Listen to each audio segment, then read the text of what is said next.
여러분은 다른 나라 사람에 대해 편견을 가져본 적 있으신가요? 솔직히 말해서 우리는 모두 어느 정도 선입견을 갖고 살아갑니다. 특히 멀리 떨어진 나라의 문화나 사람들에 대해서는 더욱 그렇죠. 미국에서는 아직도 아시아 국가들을 단순히 먼 동양의 작은 나라 정도로 여기는 시선이 많습니다. 그리고 늘 누군가는 조용히 그런 편견 속에서 상처받으며 혼자서 진짜 사랑과 가족의 의미를 찾아 헤맵니다. 오늘 이야기의 주인공도 그랬습니다.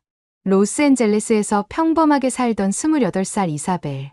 한국이라는 나라를 완전히 무시하고 살았던 그녀가 친구 결혼식 때문에 어쩔 수 없이 한국에 가게 되었는데요. 거기서 만난 한 남자의 라면 먹고 가라는 한마디가 그녀의 인생을 송두리째 바꿔놓았습니다. 대체 단순한 라면 한 그릇이 어떻게 국경을 넘나드는 사랑을 만들어낼 수 있었을까요? 이야기 들어보시죠. 제 이름은 이사벨이고 28살에 로스앤젤레스에서 마케팅 회사에 다니고 있었습니다. 평범한 미국 중산층 가정에서 자란 저는 대학 졸업 후 바로 취업해서 나름 안정적인 삶을 살고 있었어요. 주말에는 친구들과 브런치를 즐기고 휴가 때는 유럽 여행을 다니는 그런 평범한 20대 직장인이었죠. 솔직히 고백하자면 저는 한국이라는 나라를 완전히 무시하고 있었습니다. 아니, 무시를 넘어서 조금 비하하고 있었다고 해야 정확하겠네요. 제가 살던 로스앤젤레스에서 한국은 그냥 먼 아시아의 작은 나라 정도였거든요. K-팝이나 한국 드라마가 유행한다고 해도 저에게는 그저 일시적인 트렌드일 뿐이었습니다. 심지어 친구들이 한국 음식이 맛있다고 할 때도 그게 뭐 대단한 음식이겠어? 라고 생각했어요. 그런 제가 한국에 가게 된 건 정말 어쩔 수 없는 상황 때문이었습니다. 절친한 친구 사라가 갑자기 전화를 걸어왔을 때가 기억나요. 이사벨, 나 결혼해. 정말. 누구와? 한국에서 만난 남자야. 그리고 결혼식을 서울에서 할 거야. 그 순간 저는 머리가 하얘졌습니다. 설마 제가 한국까지 가야 한다는 건 아니겠지요? 사라, 미국에서 하면 안 돼. 안 돼. 그 사람 가족들이 모두 한국에 있거든. 그리고 이사벨, 너는 꼭 와야 해. 내 메이드 오브 아너잖아. 전화를 끊고 나서 저는 한숨을 내쉬었어요. 한국까지 가려면 휴가도 써야 하고 비행기표도 비싸고 무엇보다 그 낯선 나라에서 며칠을 보내야 한다니요. 하지만 사라는 대학교 때부터 제 가장 친한 친구였습니다. 어쩔 수 없이 항공권을 예약했죠. 출발 전날 밤까지도 저는 투덜거렸어요. 엄마에게 전화를 걸어서 불평을 늘어놓았습니다. 엄마, 왜 하필 한국에서 결혼식을 하는 거야? 미국 남자랑 결혼하면 안 됐나? 이사벨, 사랑에는 국경이 없잖니. 그리고 새로운 경험을 해보는 것도 좋은 거야. 엄마의 말에도 불구하고 저는 여전히 내키지 않았습니다. 12시간이 넘는 비행시간 동안 저는 계속 후회했어요. 좁은 이코노미 좌석에 몸을 맡기고 있자니 다리는 저리고 허리는 아팠습니다. 기내식으로 나온 비빔밥을 보고는 이게 뭔가? 하며 손도 대지 않았어요. 인천공항에 도착했을 때 제 기분은 최악이었습니다. 시차 때문에 머리는 띵하고 몸은 피곤했죠. 공항에서 사라를 기다리면서 주변을 둘러보니 모든 간판이 한글로 되어 있어서 더욱 막막했어요. 이사벨, 멀리서 사라가 손을 흔들며 달려오는 게 보였습니다. 그녀는 정말 행복해 보였어요. 얼굴에서 빛이 났다고 할까요? 그 모습을 보니 제 마음도 조금은 누그러졌습니다. 고마워. 정말 멀리서 왔는데. 사라가 저를 꽉 안으며 눈물을 글썽였어요. 그제야 저도 친구를 위해 여기까지 온 게 나쁘지 않다는 생각이 들었습니다. 호텔에 체크인을 하고 나서 사라와 함께 저녁을 먹으러 나갔어요. 명동이라는 곳이었는데 생각보다 번화하고 활기찬 거리였습니다. 네온사인들이 화려하게 빛나고 있었고 거리에는 사람들로 북적였어요. 어때? 생각보다 괜찮지? 사라의 질문에 저는 솔직하게 답했습니다. 응, 생각보다는. 그때까지만 해도 저는 그저 예의상 그렇게 말한 거였어요. 결혼식 전날 사라는 저를 한국 전통 스파라고 할 수 있는 찜질방에 데려갔습니다. 처음 보는 시설이었는데 뜨거운 사우나와 차가운 냉탕을 번갈아 들어가니 몸의 피로가 싹 풀리는 느낌이었어요. 한국 여자들은 친구들과 이런 데서 밤새 이야기하기도 해. 사라가 설명해 주었지만 저는 여전히 어색했습니다. 다른 한국 여성들이 자연스럽게 목욕하고 이야기하는 모습이 신기하기도 하고 부러워 보이기도 했어요. 드디어 결혼식 당일이 되었습니다. 한국의 결혼식장은 제가 상상했던 것과 완전히 달랐어요. 미국의 교회 결혼식과는 다르게 호텔 안의 웨딩홀에서 진행되었는데 생각보다 격식 있고 우아했습니다. 하객들의 옷차림도 단정했고요. 저는 사라의 친구들 테이블에 앉았는데 문제는 모든 진행이 한국어로 이루어진다는 거였어요. 무슨 말인지 하나도 알아들을 수 없었습니다. 그냥 분위기만 파악하며 앉아 있었죠. 그런데 바로 그때였습니다. 옆 테이블에서 한 남자가 일어나더니 저에게 다가오는 거예요. 키가 크고 단정한 정장을 입은 남자였는데 무엇보다 놀라운 건 그가 저에게 영어로 말을 걸어온 거였습니다. 실례합니다. 사라의 친구시죠? 저는 신랑의 대학 동기 지훈이라고 합니다. 그 순간 저는 깜짝 놀랐어요. 한국 사람인데 영어를 정말 유창하게 하는 거예요. 발음도 거의 완벽했고 표현도 자연스러웠습니다. 아, 네. 저는 이사벨이에요. 혹시 혼자 앉아 계셔서 심심하실까봐 인사드리러 왔어요. 한국 결혼식이 처음이시죠? 그의 배려심이 느껴졌습니다. 실제로 저는 언어도 통하지 않고 아는 사람도 없어서 조금 답답했거든요. 네, 맞아요. 솔직히 무슨 말인지 하나도 모르겠어요. 제 말에 지훈이 웃으며 앉았어요. 그럼 제가 통역해 드릴게요. 지금은 신랑 신부가 서로에게 사랑을 맹세하는 시간이에요. 그렇게 해서 저는 지훈의 친절한 통역 덕분에 한국 결혼식을 이해할 수 있었습니다. 그런데 그가 단순히 통역만 해주는 게 아니라 한국 결혼식의 특별한 의미들까지 설명해 주는 거예요. 저기 보시는 나무 오리 2마리는 원앙이라고 해요. 한국에서는 평생 한 짝만 사랑한다고 해서 부부의 상징으로 여겨져요. 그의 설명을 들으니 한국 문화가 조금씩 이해되기 시작했습니다. 결혼식이 끝나고 피로연 시간이 되었을 때 지우는 저에게 한국 음식들을 하나하나 소개해 주었어요. 불고기, 갈비찜, 잡채, 김치 같은 음식들의 이름과 어떻게 만들어지는지 설명해 주었습니다. 이건 불고기예요. 소고기를 간장과 설탕, 배 같은 것으로 양념해서 구운 건데 한국의 대표 음식 중 하나죠. 저는 조심스럽게 한 입 먹어봤어요. 예상외로 정말 맛있었습니다. 달콤하면서도 고소한 맛이 입안에 퍼졌어요. 와, 정말 맛있네요. 제 반응을 본 지훈의 얼굴이 환해졌습니다. 그 웃음이 참 따뜻하고 진정성 있어 보였어요. 한국 음식이 마음에 드신다니 다행이네요. 사실 외국분들 중에는 김치가 너무 매워서 못 드시는 분들도 많거든요. 저는 김치도 용기 내어 먹어봤는데 처음엔 맵고 신맛이 강했지만 계속 먹다 보니 중독성이 있더라고요. 피로연이 끝날 무렵 지훈이 조심스럽게 말했어요. 혹시 내일 시간이 되시면 서울 구경을 좀 시켜드릴까요? 어차피 며칠 더 계실 거죠? 사실 저는 결혼식만 참석하고 바로 돌아갈 예정이었습니다. 하지만 그 순간 마음이 바뀌었어요. 이 친절한 남자와 좀 더 이야기를 나누고 싶었고 무엇보다 한국이라는 나라가 생각보다 흥미로워 보였거든요. 그럴까요? 그 말이 나오고 나서 저 자신도 놀랐습니다. 평소에 저라면 절대 그런 제안을 받아들이지 않았을 텐데요. 그렇게 해서 저는 원래 계획을 바꿔서 일주일을 더 머물기로 결정했습니다. 호텔로 돌아가는 길에 저는 이상한 설렘을 느꼈어요.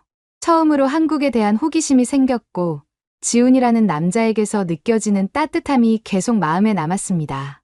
그날 밤 사라에게 전화를 걸었어요. 사라, 나 일주일 더 있기로 했어. 정말, 왜 갑자기 마음이 바뀐 거야? 글쎄, 한국이 생각보다 재미있을 것 같아서.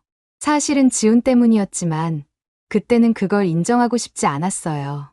그 밤 잠들기 전까지 저는 지훈과의 대화를 계속 되새겼습니다. 그의 따뜻한 미소, 친절한 마음씨, 그리고 한국에 대한 자부심이 느껴지는 모습이 계속 머릿속에 맴돌았어요.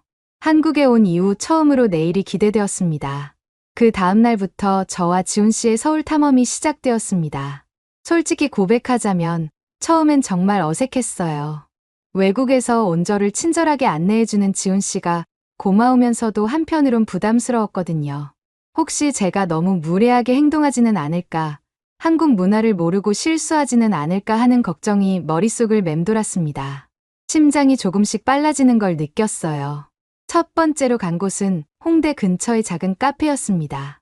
한국의 카페 문화를 보여드리고 싶어요.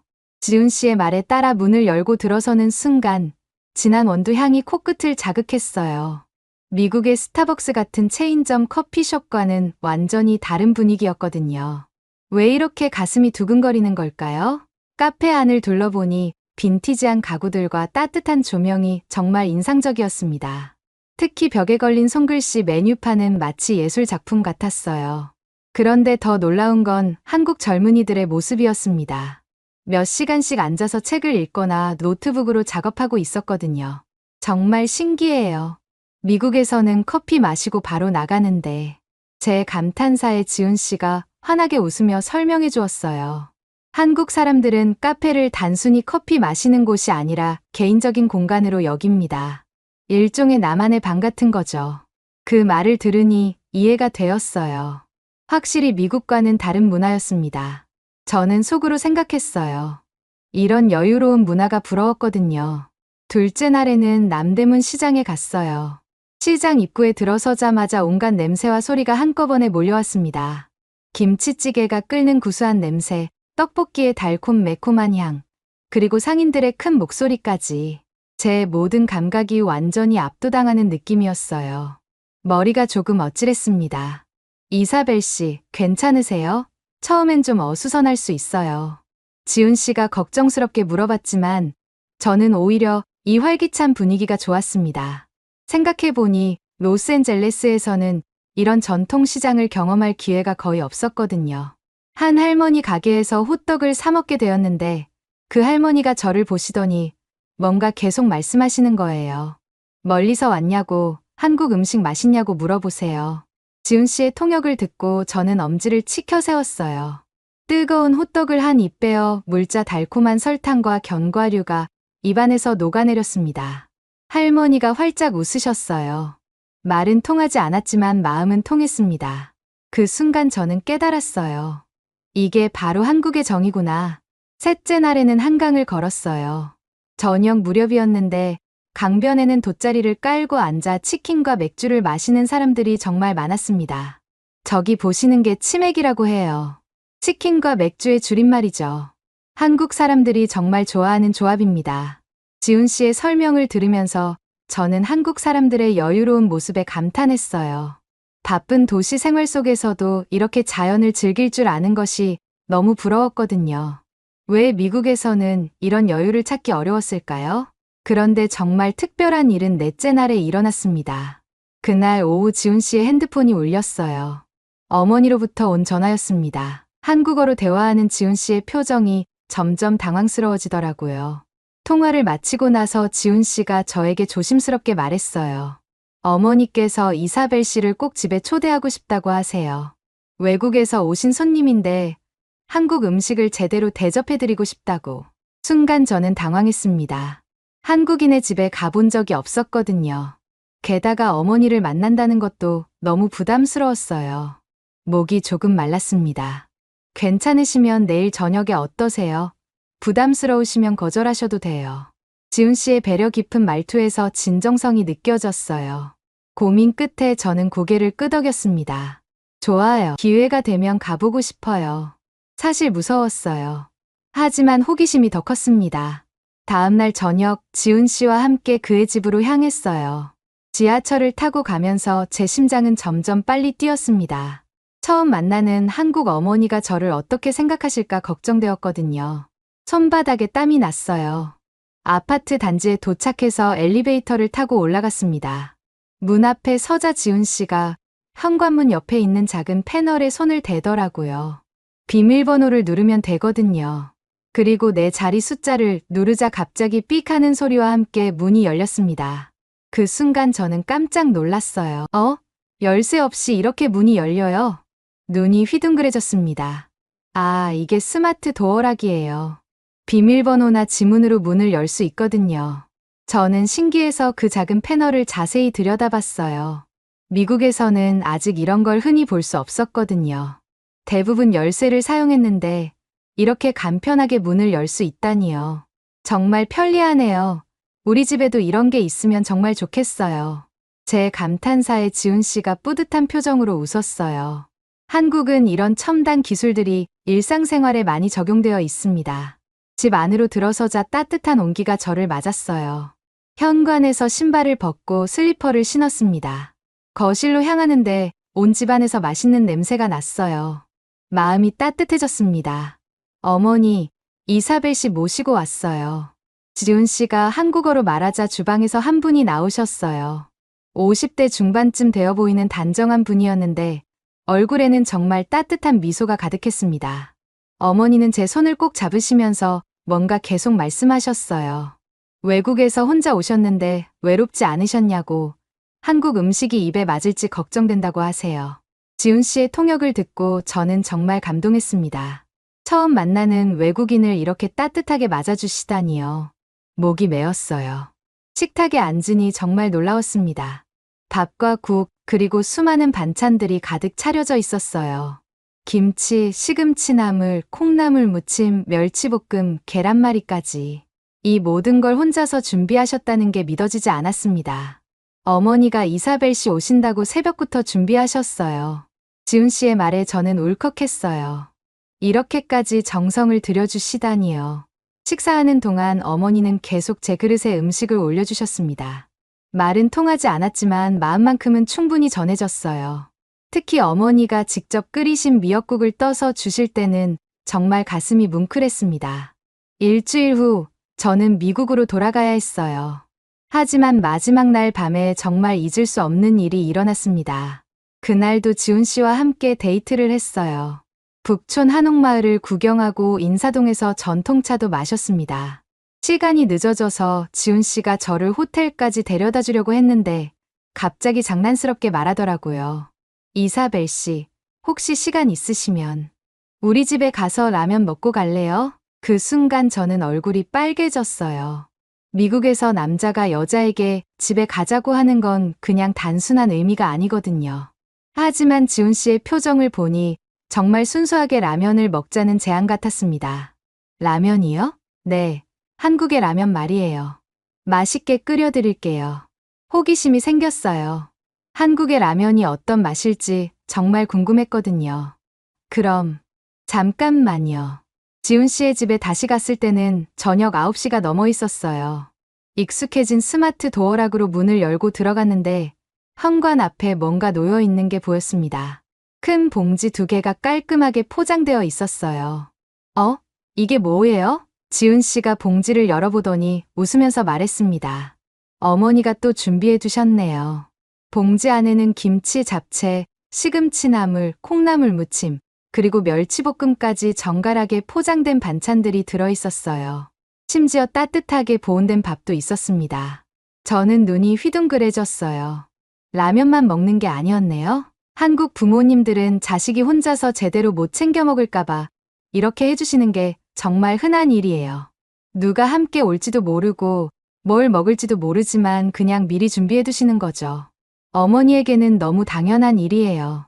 지훈 씨의 설명을 들으며 저는 정말 울컥했습니다. 어머니는 저희가 함께 올 줄도 모르셨고 그냥 아들이 늦게 집에 온다는 것만 아셨을 뿐이었어요. 그런데도 이렇게 정성스럽게 반찬들을 준비해 두신 거였습니다. 그것도 전혀 특별한 일이 아니라 그냥 자연스럽게, 당연하게 말이에요. 그 순간 저는 깨달았습니다. 아, 이게 바로 한국의 정이구나. 말로만 들었던 한국 사람들의 따뜻한 마음이 이런 것이었구나. 누가 올지도 모르는 상황에서 그냥 자식을 생각해서 미리 준비해두는 것이 한국 어머니들에게는 너무도 자연스러운 일이었던 거예요. 목이 메었습니다. 정말 뭉클했어요. 정말 감동이에요. 목소리가 떨렸습니다. 이런 따뜻한 마음을 언제 받아본 적이 있었나 싶었거든요. 라면을 끓이면서 지훈 씨가 설명해 주었어요. 한국에서 라면 먹고 가라는 말은 그냥 가벼운 초대의 의미예요. 하지만 실제로는 이렇게 정성껏 준비하는 경우가 많습니다. 특히 어머니들은 그냥 라면만 드리는 걸 못 견뎌 하시거든요. 그제야 저는 깨달았어요. 단순한 라면 한 그릇이 아니었던 거예요. 마음을 담은 진짜 식사였던 겁니다. 그날 밤 호텔로 돌아가면서 저는 계속 생각했어요. 한국의 정이라는 것, 그리고 지훈 씨와 그의 가족이 보여준 따뜻함이 제 마음 깊숙이 스며들었습니다. 내일이면 미국으로 돌아가야 했지만 이미 저는 이곳을 떠나기 싫어지고 있었어요. 마음속 깊은 곳에서 뭔가가 변하고 있었습니다. 미국으로 돌아가는 그 순간부터 제 마음은 이미 반쪽이 되어버렸습니다. 인천공항 출국 게이트에서 지훈 씨와 마지막 포옹을 나누는데 가슴이 찢어질 것 같았어요. 일주일 전만 해도 한국을 빨리 떠나고 싶어 했던 제가 이제는 발걸음이 떨어지지 않고 있었거든요. 손바닥에 땀이 났습니다. 연락 자주 할게요. 지훈 씨가 말했지만 저는 솔직히 확신이 서지 않았어요. 원거리 연애가 얼마나 어려운지 잘 알고 있었거든요. 게다가 시차도 16시간이나 차이 났습니다. 하지만 제가 틀렸어요. 로스앤젤레스에 도착해서 집에 들어서니 모든 게 예전과 같았는데 저만 완전히 달라진 것 같았습니다. 냉장고에서 나온 차가운 샐러드를 먹으면서 지훈 씨 어머니가 차려주신 따뜻한 밥상이 그리웠어요. 입맛도 없었고 잠도 잘 오지 않았습니다. 그런데 놀랍게도 지훈 씨는 정말 매일 연락을 해왔어요. 아침에 눈을 뜨면 카카오톡에 좋은 아침이에요 라는 메시지가 와 있었고 저녁에는 오늘 하루 어떠셨어요? 라는 안부 인사가 기다리고 있었습니다. 시차 때문에 실시간 대화는 어려웠지만 서로의 일상을 나누는 것만으로도 마음이 따뜻해졌어요. 문득 깨달았습니다. 이게 진짜 사랑이구나. 특히 기억에 남는 건 첫 번째 영상통화였어요. 제가 퇴근하고 집에 도착한 저녁 8시는 한국의 다음날 낮 12시였거든요. 지훈 씨가 점심시간에 회사 옥상에서 전화를 걸어왔는데 화면 너머로 서울의 푸른 하늘이 보였습니다. 어떤 기분이에요? 한국이 그리우세요? 지훈 씨의 질문에 저는 솔직하게 답했어요. 생각보다 많이 그리워요. 특히 어머니가 해주신 음식이. 그리고 당신도요. 마지막 말은 거의 속삭이듯 했는데 지훈 씨가 환하게 웃더라고요. 그 웃음을 보니 가슴이 두근거렸습니다. 2달이 흘렀을 때쯤 지훈 씨가 갑자기 편지를 보내왔어요. 실제 종이 편지였습니다. 요즘 시대의 손글씨로 쓴 편지라니 정말 감동적이었어요. 편지 봉투를 뜯는 순간 은은한 종이 냄새가 났고 정성스럽게 쓰인 한글이 눈에 들어왔습니다. 편지 내용은 단순했지만 진심이 느껴졌어요. 한국의 계절이 바뀌고 있다는 이야기, 어머니가 제 안부를 자주 물어보신다는 이야기, 그리고 저를 그리워한다는 마음이 담겨 있었습니다. 마지막에는 서툰 영어로 I miss you so much라고 써 있었어요. 그 편지를 읽으면서 눈물이 났습니다. 저도 답장을 썼어요. 서툰 한국어로 저도 보고 싶어요 라고 적었는데 한글을 배우려고 혼자서 공부하기 시작했거든요. 유튜브로 한국어 강의를 듣고 한글 쓰기 연습도 했습니다. 3번째 달이 되었을 때 지훈 씨가 갑자기 진지한 영상통화를 제안했어요. 그날 밤 화면 속 지훈 씨는 평소보다 긴장해 보였습니다. 손을 계속 만지작거리더라고요. 한참을 망설이더니 조심스럽게 말을 꺼냈어요. 이사벨 씨, 제가 중요한 이야기를 하나 하고 싶습니다. 심장이 미친 듯이 뛰기 시작했어요.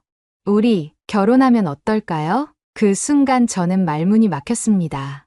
예상하고 있었던 말이었지만 막상 들으니 머리가 하얘졌거든요. 손이 떨렸습니다. 진심이에요? 네, 정말 진심입니다. 이사벨 씨 없는 삶은 이제 상상할 수 없어요. 저는 기쁘면서도 동시에 두려웠어요. 결혼한다는 것은 한국으로 이주한다는 뜻이었거든요. 제 모든 삶을 바꿔야 한다는 의미였습니다. 시간을 좀 주세요. 생각해 볼게요.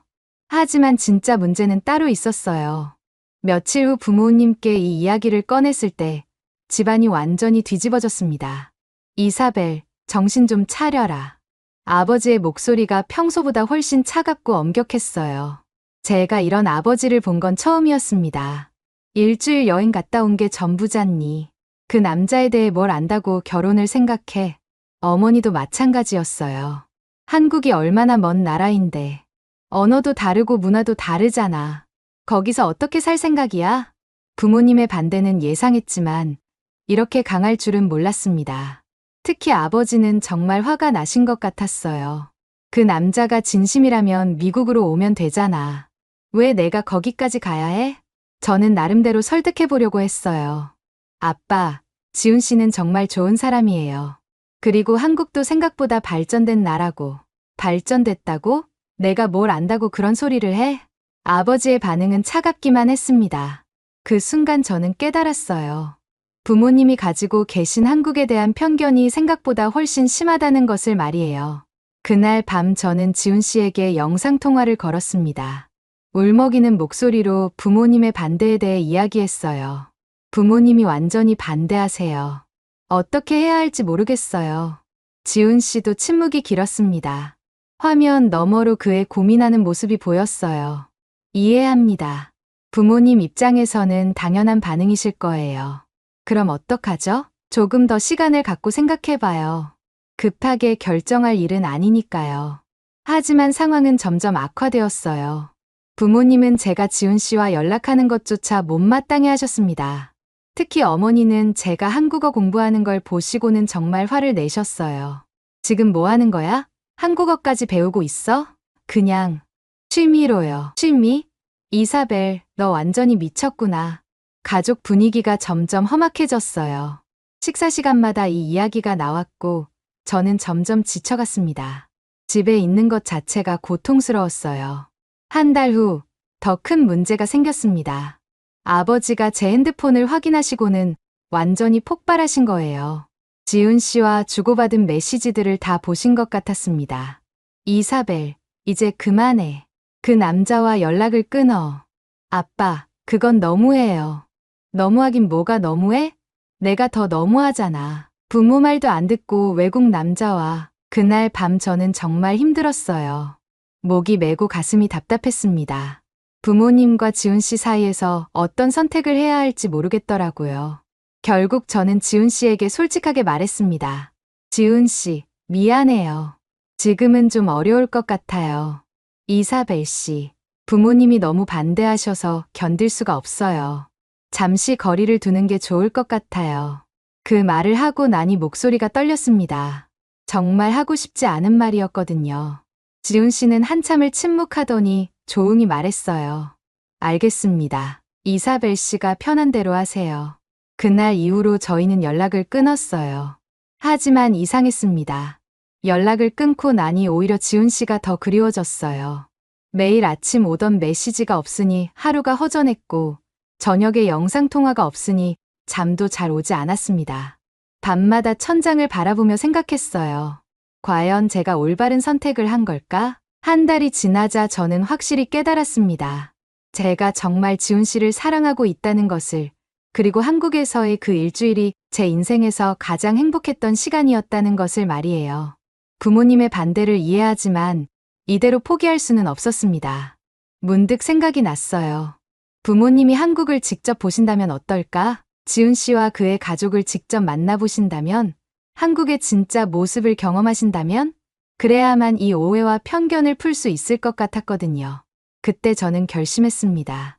부모님을 한국으로 모시고 가겠다고. 그것이 저희가 함께 할 수 있는 유일한 방법이라고 생각했거든요. 마지막 카드를 쓸 때가 온 것 같았습니다. 부모님을 설득하는 것은 정말 지옥 같은 경험이었습니다. 엄마, 아빠, 제발 한 번만 한국에 가보세요. 저는 무릎까지 꿇으며 간청했어요. 손바닥에 땀이 났습니다. 하지만 아버지의 반응은 여전히 차가웠어요. 이사벨, 그만해. 미쳤구나, 정말. 제가 항공료 다 낼게요.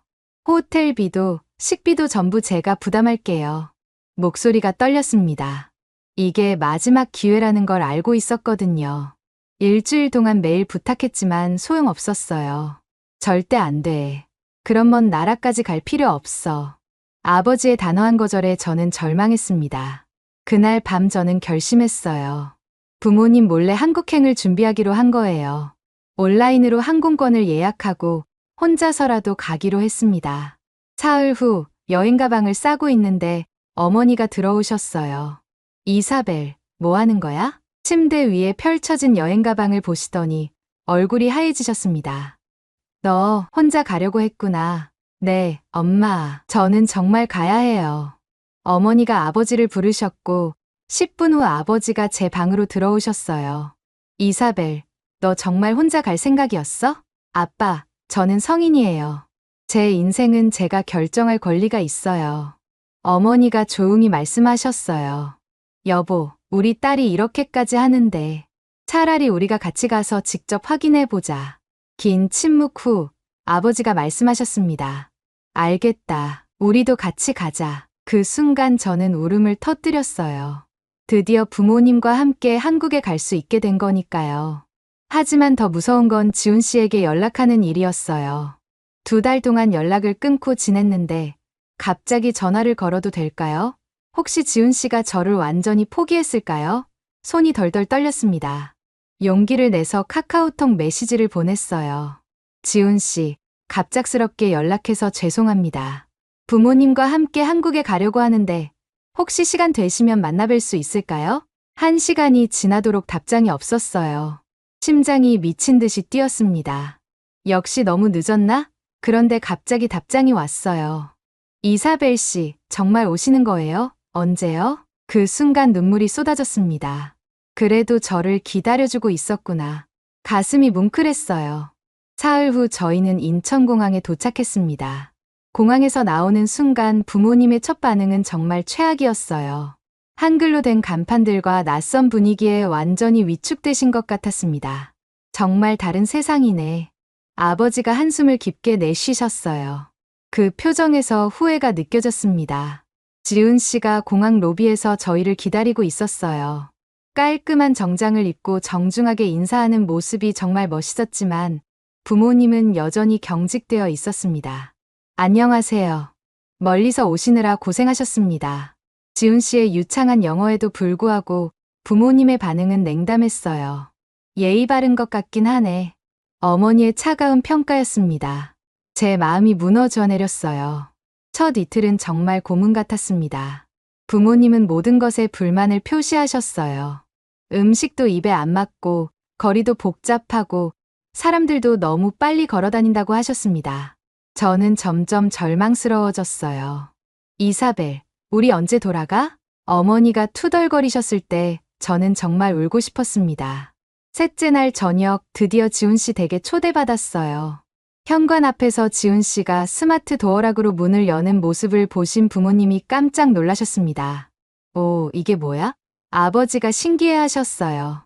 저도 처음 봤을 때와 똑같은 반응이셨습니다. 비밀번호나 지문으로 문을 열 수 있어요. 한국에서는 거의 모든 집에 이런 게 설치되어 있거든요. 지훈 씨의 설명을 듣고 어머니가 감탄하셨어요. 미국에서는 아직도 열쇠로만 여는데 정말 편리하겠네. 저와 똑같은 생각을 하고 계신 것 같았어요. 조금씩 한국에 대한 관심이 생기시는 것 같았습니다. 지훈 씨 어머니가 저희를 맞아주실 때의 그 정성은 정말 놀라웠어요.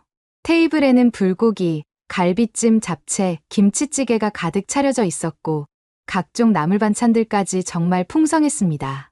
심지어 저희가 외국인이라고 해서 덜 매운 김치를 따로 준비해 주셨더라고요. 외국 분들은 매운 걸 못 드실까봐 김치도 따로 담갔어요. 지훈 씨가 통역해주는 말을 듣고 부모님이 어쩔 줄 몰라 하셨습니다. 이렇게까지 하실 필요 없었는데. 제 어머니가 조심스럽게 말씀하셨는데 그 목소리에 처음으로 미안함과 고마움이 섞여 있었어요. 조금의 희망이 보였습니다. 하지만 진짜 변화는 5째 날 밤에 일어났어요. 어머니가 갑자기 몸살이 나기 시작하신 거예요.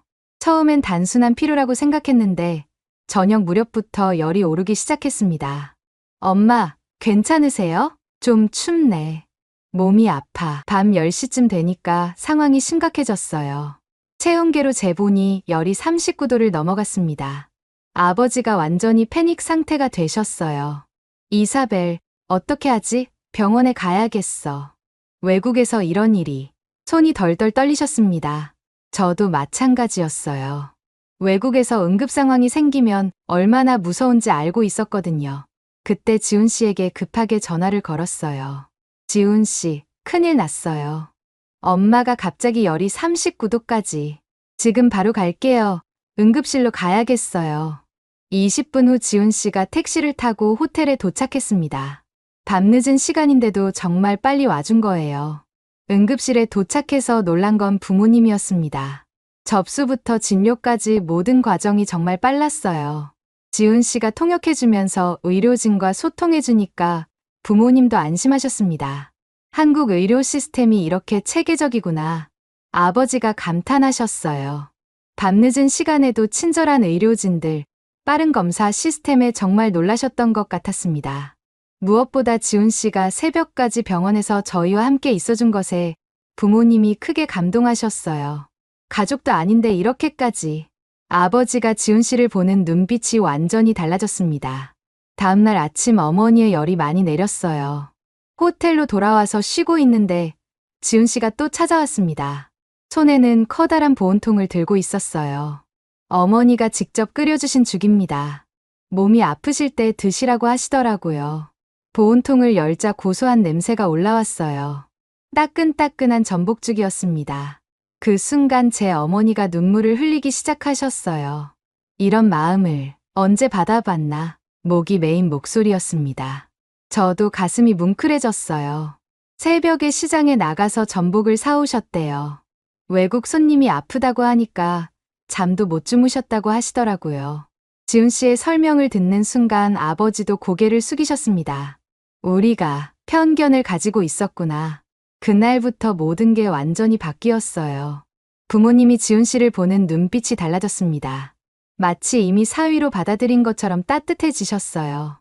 6째 날에는 함께 남대문 시장에 갔어요. 한과일 가게에서 할머니가 저희를 보시더니 사과를 깎아서 주시는 거예요. 멀리서 왔죠?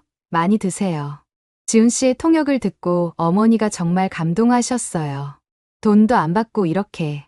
한국 사람들이 정말 따뜻하구나. 그날 밤 어머니가 처음으로 웃으며 말씀하셨습니다.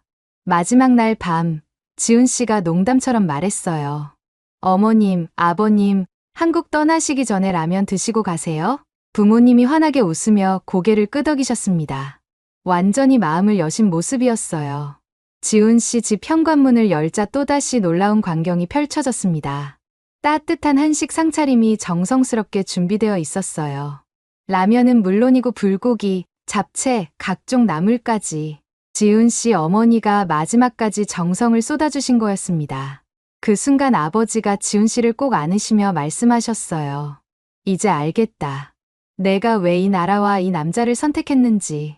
어머니도 눈물을 글썽이며 고개를 끄덕이셨습니다. 우리가 잘못 생각했구나. 정말 좋은 사람들이야. 공항에서 이별할 때 아버지가 지훈 씨에게 손을 내밀며 말씀하셨어요. 고마워요. 정말 고마워요. 우리 딸 잘 부탁해요. 그 말을 듣는 순간 저는 완전히 무너졌습니다. 드디어 부모님의 진심 어린 축복을 받게 된 거예요. 목이 메었습니다. 1년 후 저희는 서울에서 결혼식을 올렸어요. 결혼식 당일 아침 화장대 앞에 앉아 있을 때 문득 생각했습니다. 만약 그때 지훈 씨의 라면 먹고 가라는 말을 거절했다면 어떻게 되었을까요? 결혼식장에서 지훈 씨와 서로 사랑을 맹세할 때 저는 조용히 속삭였어요. 라면 먹고 가라던 그 말, 제 인생을 바꾼 한마디였습니다. 지훈 씨가 환하게 웃으며 답했어요. 그럼 앞으로도 계속 라면 먹고 가실 거죠? 하객들이 웃음을 터뜨렸습니다. 그 웃음소리를 들으며 저는 깨달았어요. 진짜 사랑이란 말이 아니라 마음으로 전하는 것이구나. 그리고 진정한 가족은 혈연이 아니라 진심으로 만들어지는 것이라는 걸 말이에요. 지금도 가끔 시어머니가 끓여주신 따뜻한 죽을 먹을 때면 그날 밤이 생각납니다. 새벽에 시장에 나가 전복을 사오신 그 정성, 아픈 외국인을 위해 정성껏 끓여주신 그 마음이 어떻게 두 나라, 두 가족을 하나로 만들었는지 말이에요. 결혼한 지 3년이 지난 지금 저는 확신합니다. 그때 한국에 가기로 결정한 것이 제 인생 최고의 선택이었다고요. 오늘의 이야기는 여기까지입니다. 마음에 드셨다면 구독과 좋아요 잊지 말고 한 번씩 눌러주세요. 소중한 시간 함께 해주셔서 진심으로 감사드리고 앞으로도 더 깊은 이야기로 여러분을 찾아뵐게요. 찾아뵐게요. 찾아뵐게요. 찾아뵐게요. 찾아뵐게요.